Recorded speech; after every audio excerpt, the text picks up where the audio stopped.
हर seafarer को ship join करने के लिए यूएस वीज़ा की ज़रूरत पड़ती है, मगर फ्रेशर्स को ये नहीं पता होता कि उसे अप्लाई कैसे करना है, उसके प्रोसीजर्स और स्टेप्स क्या हैं। तो मैंने सोचा इस पर एक वीडियो बनाकर आप लोगों को अवेयर कर दूं, क्योंकि जब किसी को कुछ पता नहीं होता तो बहुत प्रॉब्लम आती है उसको अप्लाई करने में। हम सिर्फ पॉइंट टू पॉइंट ही बात करेंगे। So without wasting time let's get started.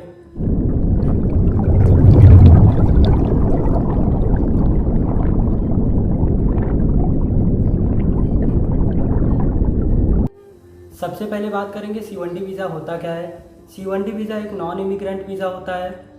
C1D visa merchant ship या क्रूज शिप पर काम करने के लिए होता है। मतलब आप इस वीज़ा की मदद से शिप पर काम कर सकते हैं और कभी कभी बाहर घूमने जा सकते हैं, मगर वहाँ परमानेंटली रह नहीं सकते।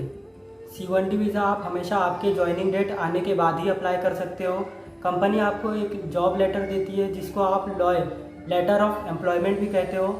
उसमें डेट ऑफ ज्वाइनिंग और प्लेस ऑफ ज्वाइनिंग दोनों लिखा होता है। उसके बाद ही आप C1D वीज़ा को अप्लाई कर सकते हो।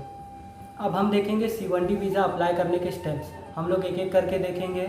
सबसे पहले आपको क्या करना है, एक फॉर्म है DS-160 US visa application form, उसको भरना है। अगर हो सके तो ये फॉर्म आप खुद ही भरो, नहीं तो किसी जेन्युइन पर्सन से ही भरवाओ, क्योंकि इसमें भी बहुत फ्रॉड होता है।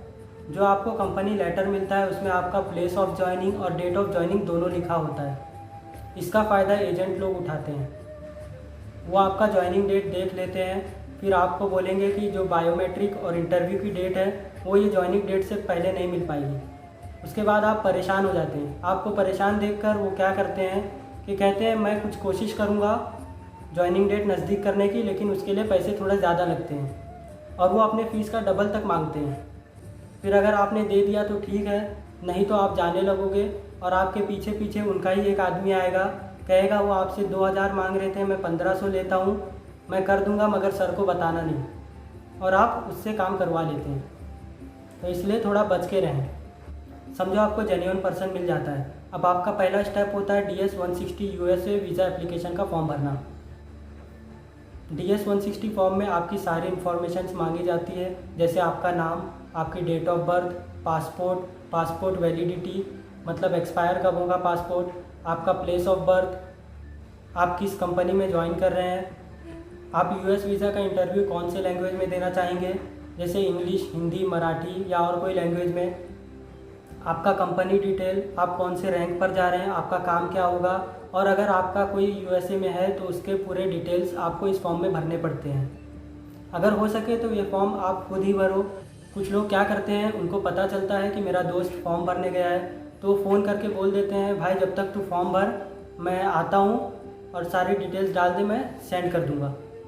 तो ऐसा बिल्कुल ना करें, क्योंकि इंटरव्यू के टाइम आपको वही डिटेल्स सेम टू सेम वहाँ पर बताना है, नहीं तो आपको इंटरव्यू के टाइम बहुत प्रॉब्लम होता है।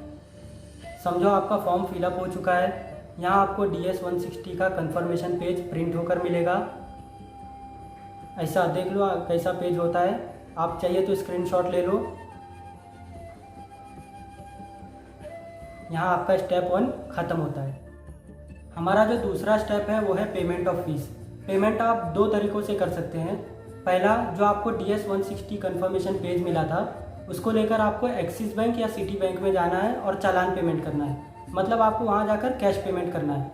और दूसरा, आप NEFT या IMPF की हेल्प से भी कर सकते हैं। मुझे पहला वाला ऑप्शन ज़्यादा बेटर लगा था। टोटल $160 देना पड़ता है हमें। मेरे टाइम पे 74 रुपीज़ था $1 का, तो इसलिए मुझे 11,840 रुपीज़ टोटल लगे थे। फिर पेमेंट के बाद प्रोसेसिंग में 24 आवर्स तक लगते हैं, मतलब आपको 24 आवर्स रुकना पड़ेगा थर्ड स्टेप पे जाने के लिए। अब समझो 24 आवर्स हो गए आपके पेमेंट के बाद। उसके बाद आपको तीसरे स्टेप पे जाना है, जिसमें आपको 2 एप्लीकेशन फॉर्म भरने हैं।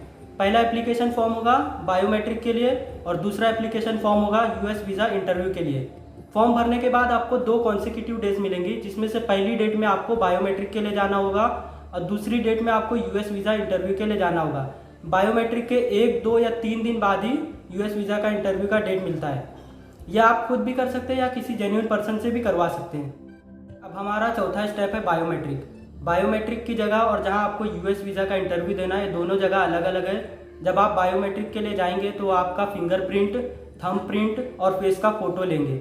उसके बाद आपको एक कंफर्मेशन पेज देंगे जो आपको यूएस वीज़ा इंटरव्यू वाले दिन लेकर जाना है, और आपके पासपोर्ट के जो बैक कवर है उसमें एक बारकोड लगा के देंगे, वो ऐसा दिखेगा।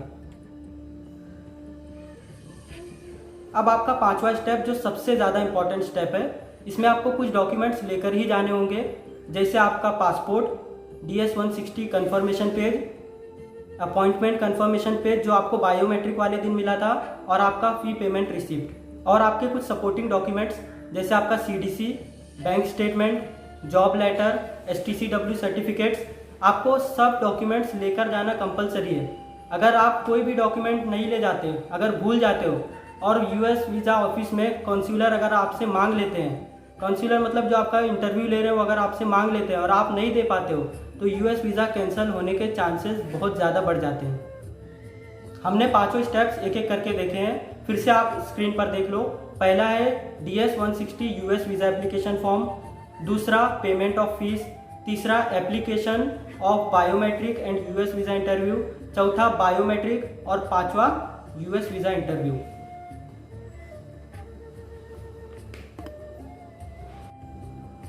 इस वीडियो में इतना ही। अगले वीडियो में हम लोग देखेंगे C1D visa interview questions and answers, etiquettes, हमें कैसे जाना है, क्या क्या लेकर जाना है और क्या नहीं लेकर जाना है।